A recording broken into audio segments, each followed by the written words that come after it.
Hello guys, আজকে আছি আমি কমেন্ট হঠাৎ দেখবো কিভাবে ইট বানায়। আমার একটা আঙ্কেল আছে এখানে ইট বানাতেছে, দেখবো কীরকম স্পিরিট ইট বানায় তোমাদেরকেও দেখাবো। সো দেখার জন্য আমার ভিডিওটা শেষ পর্যন্ত দেখো তোমরা। ওকে, ঠিক আছে, দেখো কতগুলো ইট বানাইছে। আঙ্কেল কিছু বলবেন? বলবো হ্যাঁ বলো, আরে বলো বলো বলো, বলার পিছনে ইট কাটো। তা কি করবো ভাই, আমরা এখন গরিব মানুষ ভাই, কি করবো? তো ভাই দুঃখের বিষয় এখন কথা হলো একটা, কি আমাদের কোনো কাজ নাই, এই জন্য আমরা 6 মাস বাড়িতে বসে খাই আর 6 মাস বাড়িতে আসে বাল ফেলাই। আপনারা ভাই আমার কথা যদি ভালো লাগে তো লাইক কমেন্ট শেয়ার করবেন।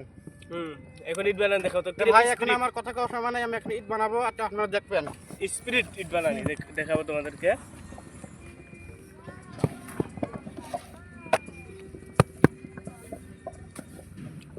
কিরকম স্পিরিট ইট বানাচ্ছে, আর ইটের কাটিংটা দেখো তো, একদম কত সুন্দর হয়েছে।